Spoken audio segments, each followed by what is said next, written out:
Lecture en scène. Lecture en scène. Lecture en scène. Lecture en scène. Lecture en scène. Lecture en scène.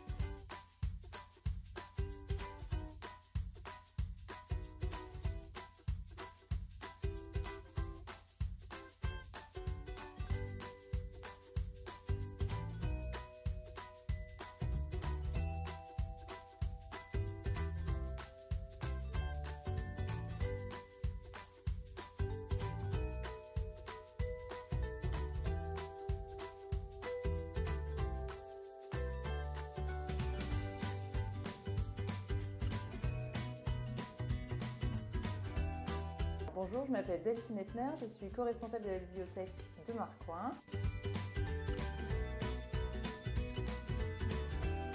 Alors, les missions de la bibliothèque sont de proposer des livres à toute thématique, pour tout type d'âge, pour les habitants de la commune, afin de pouvoir accéder à la culture, pouvoir permettre de s'évader un petit peu par le biais des livres, par le biais des bandes dessinées, par le biais de livres sur la cuisine, etc. Donc là, cette année, c'est le gros travail, c'est d'essayer de changer un peu les livres et de se moderniser un petit peu plus, de travailler fortement avec la médiathèque du Nord pour évoluer un petit peu la bibliothèque sur les prochaines années, comme la médiathèque du Nord le souhaite.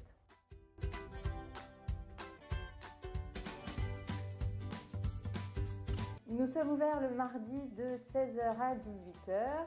Actuellement, malgré le confinement, les couvre-feux, nous sommes quand même ouverts avec une reprise depuis début mars et nous avons mis en place récemment un bibliodrive où on peut déposer les livres chez les personnes qui ne peuvent pas se déplacer.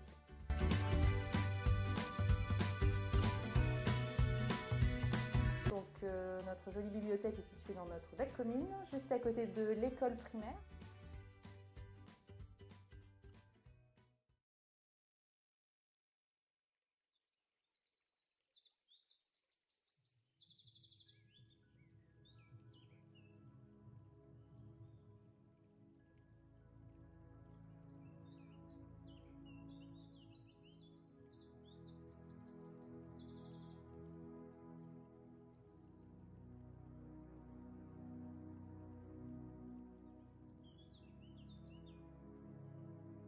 Le chat et l'oiseau.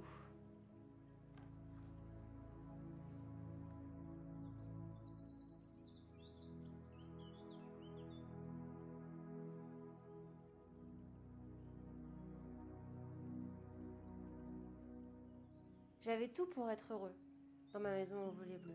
Un panier bien douillet, du lait chaud et même des jouets, de l'herbe à déguster, et même à mon collier, une médaille ronde comme un soleil.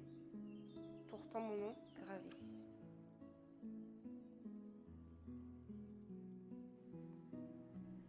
Mais elle était fermée, ma cage dorée. Fermée à clé, fermée à double tour.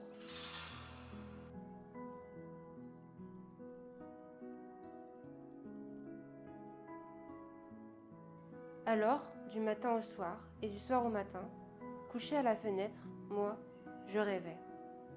Dehors, le jardin était si beau.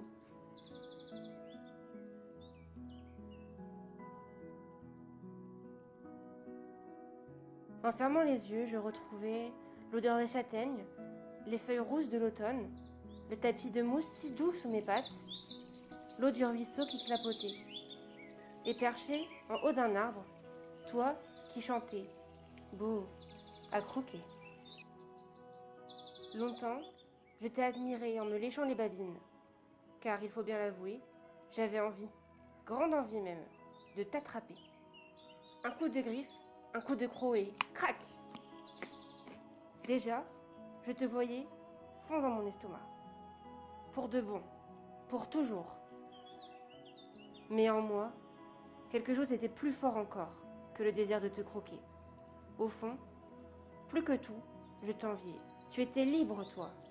Libre de voler, libre d'aller où tu voulais, de sortir, de rentrer, comme bon te semblait, libre, toi, et moi enfermé. Alors, je t'ai seulement dévoré des yeux. Puis je t'ai appelé. Hé, l'oiseau, toi qui, du bout du bec, sais perforer le bois des troncs, picote donc les barreaux de ma prison. Ton chant a redoublé. Un chat en cage. Quelle drôle d'image. Mais serait-il sage de t'aider? Qui me dit que tu ne vas pas me dévorer? À moitié, comme certains. Ou bien même tout entier. Je t'ai regardé droit dans les yeux, puis je t'ai dit, je te le promets, tout simplement. Et promis, c'est promis. Ma parole t'a suffi. Pique, pique. Sans hésiter, tu t'es mis à picoter.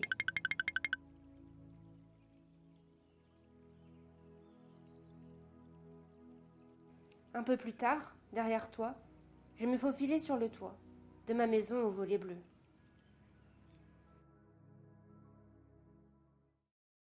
Puis, de tour en pont, de pont en cheminée, j'ai bondi jusqu'au bout de l'horizon. Et là, gai comme un pinson, j'ai dansé sous la lune.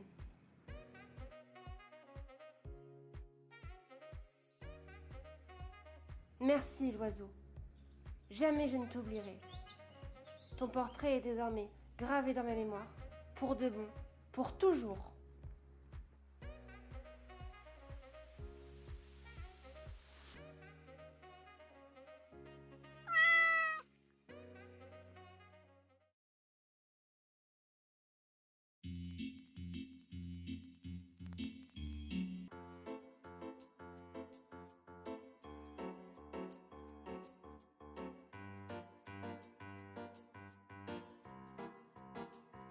Les gros neuneux.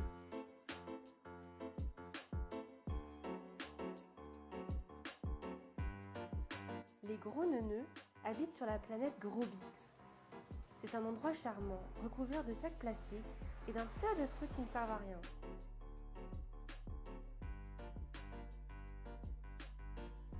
Ils vivent au contact de la nature, entourés d'arbres, morts et de nuages toxiques, et se déplacent dans des vaisseaux qui ressemblent à des grosses poubelles.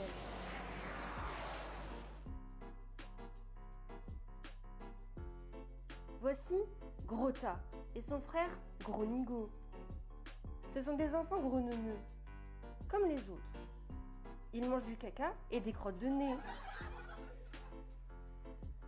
Leurs parents ne sont pas souvent à la maison, car ils doivent aller ramasser des boîtes vides pour les vendre au marché.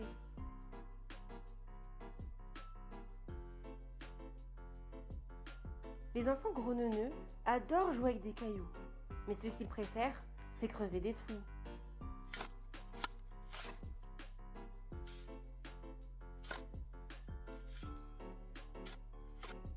Ils vont aussi à l'école pour apprendre à reconnaître les différentes boîtes et pouvoir faire un jour comme leurs parents.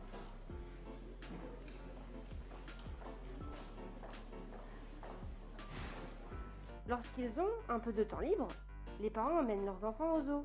Ils peuvent alors y découvrir des tas de plantes et d'animaux qui n'existent plus à l'état sauvage.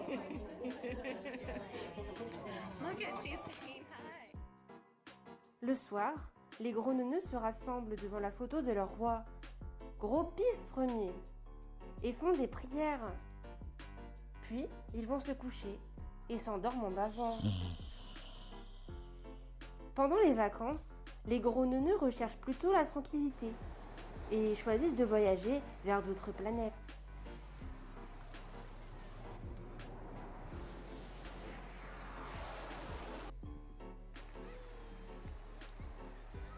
Les enfants apprécient tout particulièrement ces moments de liberté, loin de la foule Grobix.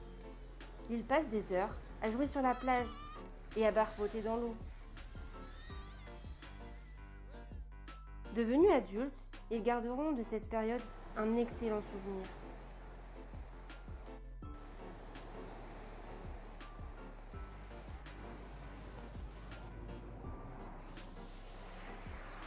Pour résumer, et à quelques détails près, Grobix est une planète où il fait bon vivre.